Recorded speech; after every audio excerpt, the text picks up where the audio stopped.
Welcome to the Stepfamily Saturday Series with your stepfamily guides. We are here to lead you through the everyday challenges of your stepfamily journey. I'm Adrienne, and with me today are fellow guides Amelia and Amy. How are you guys doing today?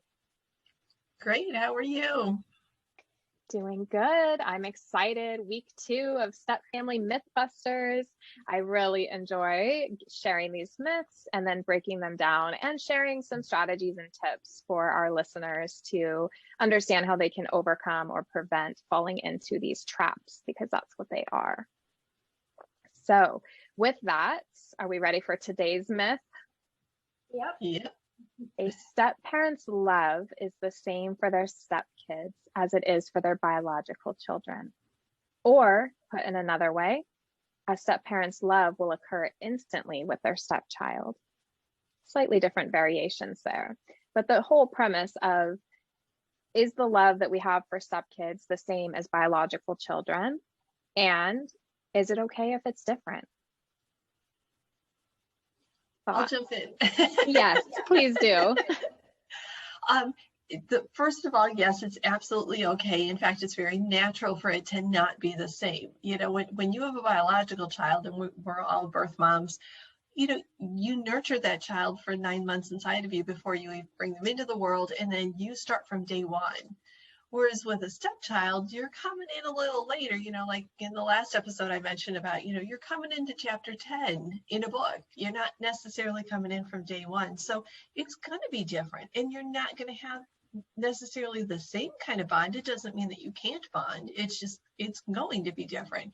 And, you know, even in nuclear families, I mean, I've got 3, and each one has a different personality. So there was, you know, times when the love ebbed and flowed with each of my kids too, if we were having a difficult period. But that's part of parenting. And, it's all fine. We shouldn't be so judgmental about all of this.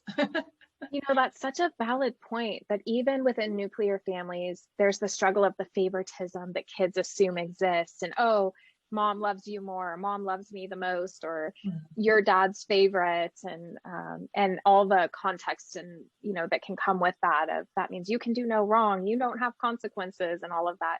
It exists in both worlds, but yet it's amplified on this huge scale in step families. And it's always provided in this negative context, as if parents are doing something wrong if there is a different bond and a different relationship between a biological and a stepchild. I just find so fascinating. So fascinating. Yeah, it's another play off, you know, society has the evil stepmother, right? And it's kind of plays into that, like, oh, you don't love your stepchild the same, well, then you're the wicked stepmother. And that's just not the case. Yeah, absolutely. So I know in the last episode, we talked a little bit about ways that step families can start to build healthy relationships, whether it's, you know, step parent to stepchild or keeping the couple's relationship healthy. I'm curious, I would love to hear your different perspectives on what a realistic step parent stepchild relationship looks like. How do we define a healthy relationship between a step parent and a stepchild, so that those listening out there who may have subscribed to the myth that we're talking about can see the other side of the coin? For me, I always talk about, you know, mutual respect and kindness. That's, if you can be there, then you've won. If you get to a place of love with one another, then that's like the bonus. But I think striving for mutual respect in your home is great. Because maybe you don't see eye to eye, and, you know, maybe, you know, when you have a child living in another home, being raised with different values and stuff, like sometimes it is hard to really feel bonded with that child who is just very different, and that's okay. But as long as you have that respect and that you can be kind to one another, I really think that that's all you can ask for. And when love can grow from that, even better. But if it doesn't, it's totally okay. Yeah, that's so beautiful. Such valid points there. So tagging on to that then, what are some tips to help step parents who are struggling or finding themselves not having that bond and that connection with their stepchild? How, you know, I think we come into relationships and step family situations with this beautiful vision of what our family life's going to be like, and it doesn't always go that way. So what are some of the ways that we can guide others to navigate those challenges when it doesn't all fall into place the way that they envision? I think the falling into place thing takes time. So, first of all, just be very patient with everything. Be patient with yourself, be patient with your stepkids. And, we have to be careful about what age we're entering the stepchild's life too. Little ones tend to be more open to loving you because you're just another adult that, tucks me in at night and reads me stories.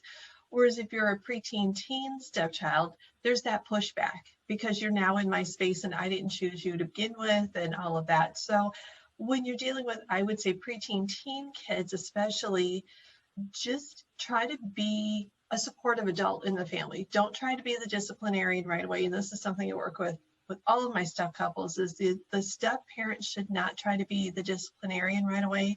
You have to build that relationship. A friend of mine, we were talking and we kept talking about how you have to connect before you correct. You have to build that relationship before you can step in and start correcting the child and start, adding the discipline to it. So mutual respect is important. Giving each other space to get to know each other is important. Just taking that step back and kind of realizing that these kids had a life before you came into it. So ease your way in, don't push your way through the door, kind of helps, don't force yourself on them. And just really building that mutual respect in the sense of, I'm an adult, I'm here in this house, I'm here for you, I'm going to support you, and then slowly work into that other piece, I think helps a lot. Yeah, absolutely. And I think being okay with accepting that maybe some of your kids, maybe some of your stepkids don't love you, or it takes many, many, many years, maybe even into their adulthood before that relationship is built. And knowing that that's not a reflection of you. You haven't done anything wrong. And it doesn't make you a bad parent or a bad step parent. I think we have to get rid of those judgments and those labels of ourselves and of each other in society as a whole. There's so much of that exists. And Amelia, you look like you had something to add. It's just like another piece of this where, like, everyone has different personalities, right? So where you might be super like huggy and cuddly with your kids, and that just might be how you raised them and how they are, maybe your stepchild isn't like that. And so maybe them not wanting to like snuggle up and watch a movie, it's not that they don't like you, it's just that that's not really them. And I'm just thinking of my daughter in this situation where she's not like a huggy kind of a person. And we have a lot of friends who, pre-COVID, we would see them and they'd want to give you a big hug. And she'd always be like this awkward, standing like a tree, I'm a cactus, don't touch me. And it wasn't because she doesn't love these people. It's just that like, she's not really into that. And so I just think like, when you're talking about like nonverbal communication with these kids, just remember that they have different personalities and they just might not, be comfortable with the same things as your kids. So again, it has nothing to do with you or how much they care about you or vice versa. It's just, there's just different dynamics. So I think that's another important thing to remember, because I know some people can take it personally. And then that puts a roadblock up, right? Because when you start to feel like, oh, they don't like me, then your walls go up. And then that's when the problems start to happen, right? Yeah, so I think what I hear you sharing a lot of is, it's our job as the adults with more developed brains to have that self-awareness and to accept things for what they are. The facts are the facts, and not try to read into or create stories of limiting beliefs in our minds that perpetuate some of the challenges because of one incident. Maybe, our stepdaughter or stepson had a bad day at school, but they're not ready to talk about it. And they come home and they don't have their normal routine. And then we take it personally, we get emotional, and then we let that fester into something so much more when really it had nothing to do with that relationship to begin with. And there's so many of those scenarios out there that we hear day to day with our clients.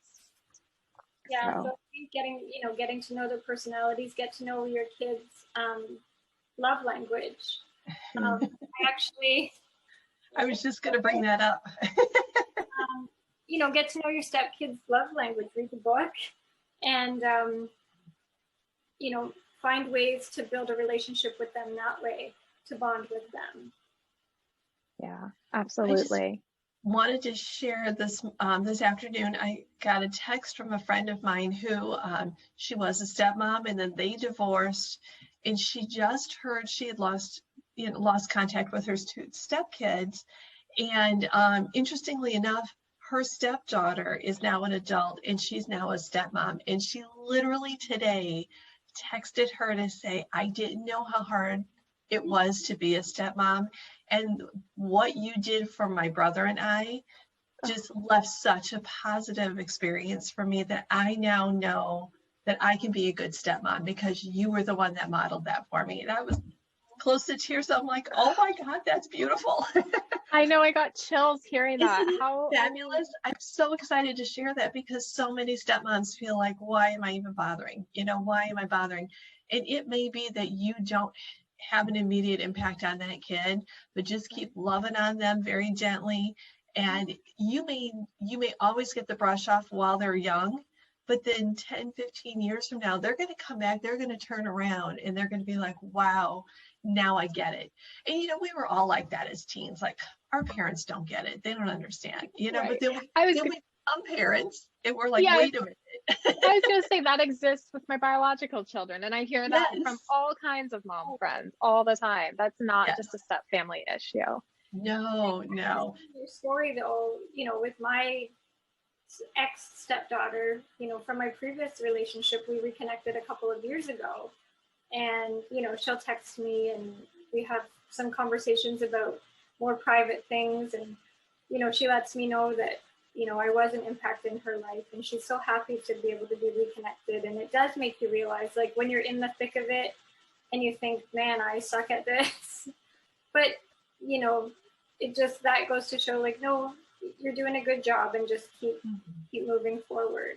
Yeah, it's amazing how many similarities there are between just normal nuclear families and step families.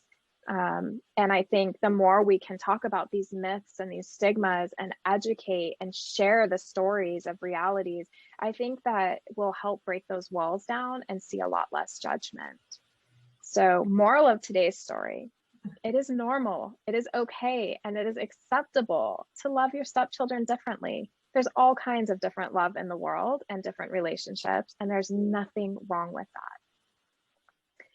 We hope that you have enjoyed today's episode and hope that you will be back for more of the Stepfamily Saturday series every Saturday with us. You can watch episodes on our website at stepfamilyguides.com or through YouTube by searching the Stepfamily Guides. And we will see you next Saturday to bust another step family myth.